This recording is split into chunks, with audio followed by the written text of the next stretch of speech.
there was some kind of behavior that was concerning to you.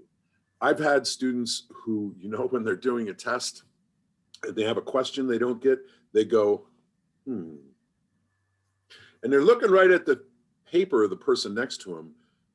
But if you watch closely, you realize they're not on the same page. I don't think they were cheating. That's just what they do. I give them a level 0. And I sit down and talk with them. They come in the office and go, here's what we're doing. You really got to quit looking like that, because it looks to me like you're cheating, although I don't think you were. So you get it. They are always aghast. They just go, well, I wasn't doing that, and that's fine.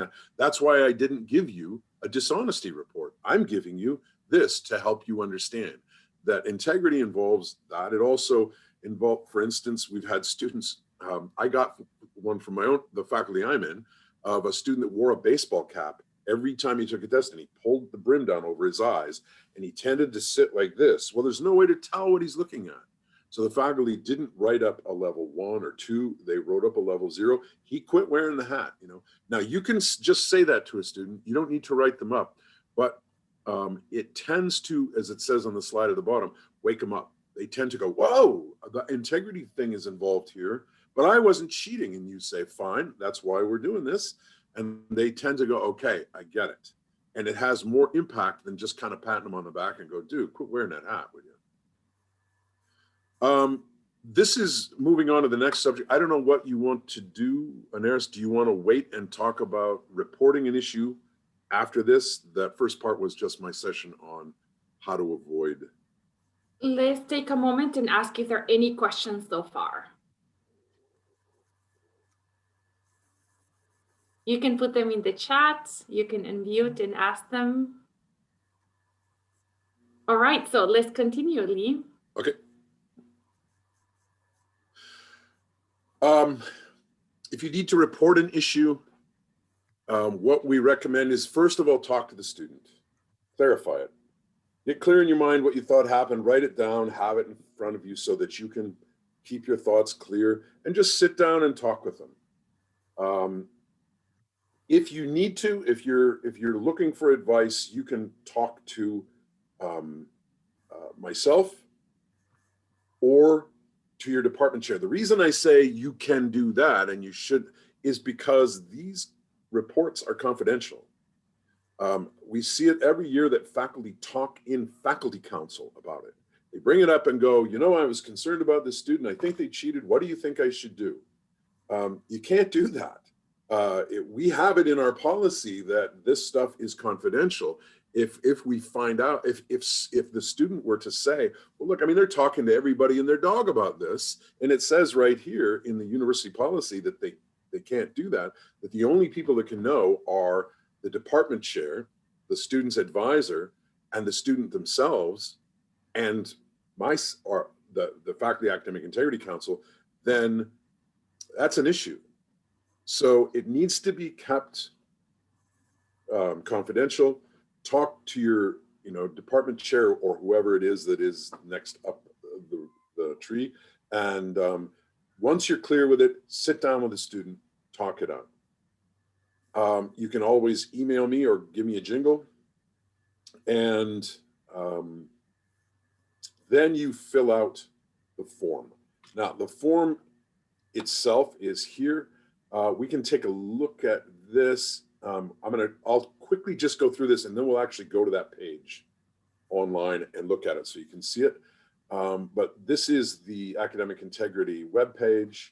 The reports are there online that you can simply download. You fill it out. It's only 1/2 a page long. You may turn it over sometimes and need to write a little more about the incident or whatever. And then you give that form to the student. You're going to do 2 things. I should have said that. First, you fill it out. You need to give a level of violation. And this is important because a level 0, a level 1, a level 2, a level 3, they're going up and they're going up. And they have impact on the student in terms of, if a student has a level 3 violation on their record, they can have 1, but they can't have any more. As soon as they have any more, any level except 0, a 0 would not do it. But a level 1, having already had a level 3, you now end up in front of what's called an integrity It simply gets called and you're asked to come in, and then the integrity panel will deal with it from that point, not the teacher. So multiple violations can bring a student in front of an integrity panel. I'll say one more thing. The other thing that can bring a student in front of an integrity panel is if they say, hey, I didn't do this. They have a half on their form that they're going to fill out too, and they have 2 questions besides their description of it. One is yes, no, do you accept responsibility for this? If they say no, it immediately goes to an integrity panel. So it's the student's way of saying, look, this isn't fair, I didn't do it. I need somebody else to look at this besides just the faculty member. So give a level of violation, and those levels are there on the webpage. They can sometimes be, excuse me, less clear than you'd like them to be. Give us a jingle and we'll walk you through it. And then give a sanction. You need to say what you're going to do. There are some recommended sanctions based on levels, but this is done by the faculty. We want individual faculty to deal with this stuff as they see fit. You are the people who see it. You know the student, you know the situation better than anybody else. So if we can get it done, we just want you to deal with the thing by giving a level and then giving the sanction that you recommend. You give it to the student, they fill out their section. They have 5 school days to complete it. Make sure the student knows they have 5 school days to complete it. It's on the form, but it's amazing how many people do not read forms. So if you can remember that and tell them you've got 5 school days, that doesn't mean the weekend. Because if they don't turn it in 5 school days, it is assumed they accept both the level and the violation. So you need to know, and there's a place on there to date it. When you give it to them, you can email it to them. You want to ask them to reply to your email so that you know they've got it. If they don't, then we're into phone tag or something like that. We need to chase them down and make sure they know, and then we need to get them to turn it in. You simply send it to academicintegrity@andrews.edu, or you can call the chair of the FAIC. I'll come and pick them up, but it's quite legal to do this by email. It's not a FERPA violation, so we're good there. I'm going to turn that off, stop sharing that, and go quickly to the web page if I could.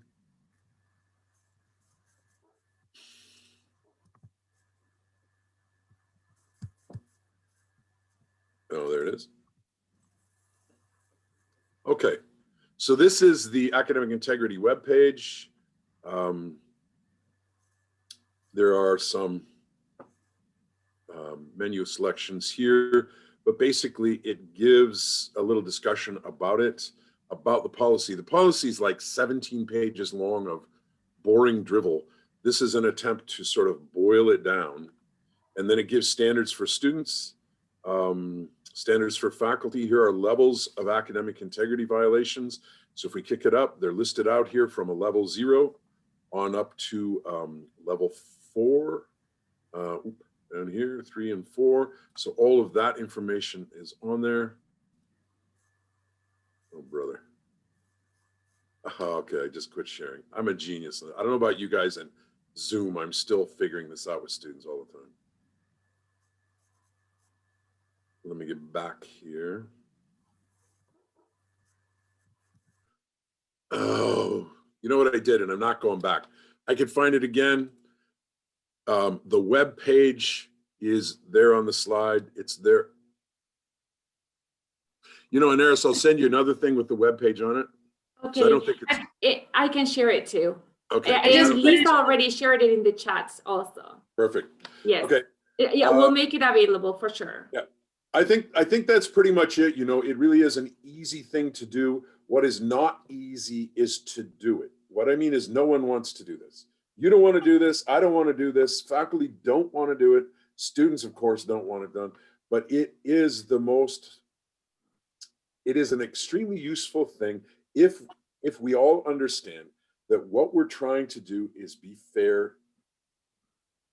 Any integrity panel that happens is simply 3 students from the Student Academic Integrity Council and 2 faculty. Students have the vote in this. They could carry it. There is 1 faculty that is there as moderator. It is not a trial. It is simply 5 people sitting down and saying, please tell us what you see that happened. You tell us now what you see happen. and then they answer questions, they leave, and that panel then decides. It's not a courtroom. It is simply done on the best evidence, the best way we can. And I will say, in the time I've been here and we've done these, that it is extremely amazing to watch faculty and students bend over backwards to understand what the best thing to do here is. They take it extremely seriously. And they're also very concerned about integrity. They want students to be honest. And if they're not happy about it. And it's one of the reasons why you have faculty on there, because students tend to be tend to hit harder with a hammer than faculty would. So you try to blend it and get everybody to see things on an even keel. That's all I got to say, Inez. I just want to clarify, a very small part of my job is actually with the testing center. My main role with this is in supporting all the online undergraduate classes. And it's been since 2011. At first, I began to realize that faculty, either the full-time faculty on campus, but many of our online classes have adjuncts employed. And there was such a wide variety in their understanding of what it was, that the first step was really training our team of teachers to act as a family. You know, two parents cannot be divided in how they deal with their children. And so really, I'm so glad you brought up, Lee, you know, the proactive is where I say, don't say how are we going to catch cheating. It's how can we, Andrew's mission is to form people of character, and having that as a faith integrated lesson in every class is here's how you become a person of ethics and moral and value. And I think previous session, there were several faculty who gave great examples of how they're doing that. So my role has been to help each of our teachers understand that even though they're at a distance, the tone of the email, the personal, being approachable, so that students aren't scared to ask questions, are important. And another big thing that Eric touched on there, that I'm just going to piggyback on all the good things Lee said, we have many of the same things, is that maybe more so in our online classes, we have students from every country, from every different type of school system, and the assumption that a student knows what you are thinking about integrity is wrong. So I'm just going to be blunt there. We need to scaffold by, take a little extra time in our syllabus, definitely. This is what we expect, and then scaffold with assignments. Now, when I say you need to write a 2-page paper, this is what it means. Maybe it's a little more, and maybe it sounds extra, but even on campus, I would say that's worth the time, because in my class, this is the way I want it. You may have some things that are slightly different from another faculty member. When a student knows they can ask you to clarify, that you want them to come at least a day before, and several things like that to try and help lower the risks. I'm glad you mentioned not using your tests over and over. That's been one of the most common reasons students teach, because it's just low-hanging fruit. It's there. Rather say, my tests are available here. I'll give you the one from last year because it's a great review tool. You just bring down the threshold. Number one, they've got a better review tool. They know what you want, and they know it's no point looking online because you're not going to repeat the test. So those are just such important parts of doing that. Now, we have some online classes that are in place for a number of years, and it doesn't get changed every year, but then randomizing the items within each outcome and having a larger pool of questions, so that's not just randomizing the 5 same items and kids can remember that and share it. So randomization does help. Having, for online courses, the need to first check the integrity of the learner, because some of the things Eric has mentioned is someone else could be writing the whole dissertation. Someone could be doing all the assignments in the class. So you need to, number one, I push in the beginning of the semester, every new student of yours should have, if you're not seeing them in class, their picture uploaded. And we follow through. That's twice during the semester. I have a student who goes through. If their picture's not uploaded, they make sure that gets up. And then we check that photo when they take exams, because that's our 2-point check. But if you're doing Zoom or other chats, ask for a legal photo ID. It can be a passport, because you're checking the photo you have on file, the photo they show you on their legal ID, and their face, those 3, and their legal name, and the name that is in Learning Hub. all match. So we do that in testing. So that's one of the ways they know. You can't have your friend take a test. But I want to just quickly comment, because the time is up here, perhaps on one other piece. And that is, to me, redemptive education and the zero reporting zero policy, making that decision. And so I want to add to Lee, there's a reason, there is reasonable idea to document that you had a concern, but we have a huge international variation in, and then you have the cultures of shaming. And to me, that zero reporting, I would rather say redemptively speak to them once. And if you see suspicious behavior again, you can explain that, you know, if there's something you're doing that doesn't look right, and I've explained what I expect in my class, I will be reporting this. So it's just for you to know. But first talk to the student about how the system works. In our online, we've had faculty have a 1, 2, 3 out. And I just want to explain that. The idea of having an opportunity when you first see something, you teach them how to use, turn it in first. The student should be able to check their work. Remember, many of them may not have taken English 215 yet. They may not even know how to cite while they write. They need to be reminded, if you're using other people's work, you give them credit. The most common thing is cutting and pasting in answers. So if you find that on a first assignment, we say use that as a redemptive. This is what we found. This is not what is allowed. This is what we call cheating. If this happens again, you know, I won't allow it now. We usually ask them to give them 0 on those items and give the student the opportunity to resubmit. That's once. And say, next time you do it, you're going to get 0 on that assignment, and I'm going to report it because this would be an academic. So that 0 opportunity becomes your teaching opportunity. And each teacher is allowed to decide whether they're going to give a 0 or not, because sometimes it's just flagrant. They've copied an entire paper. That would be a different level. So it is up to the faculty in discretion. They need to know the tools. This is a good session, Lee. Thank you for laying that out clearly. That's what every faculty needs to know up front, so we act consistently. So those are just some of the points that I had down here. Orientation, Lisa just pointed out how she has, before they can even get into an item there in her syllabus, they had to read through that. All of the undergrad and graduate classes, online classes that are managed through DLIT, have an orientation module. There are several things that are required before the course will even open and they can see the first module. So they have to do, what is academic integrity? What are our expectations? And they take a quiz on it. They have to have read the syllabus, and only when they check those items off does the class open. So that's a foundational effort to make very sure that we are trying to level the playing in your past, to be inclusive of every student. So just some tips. Thank you so much, Glenys. We always run out of time in this session. Always, there are always questions, always stories to share and to get some advice.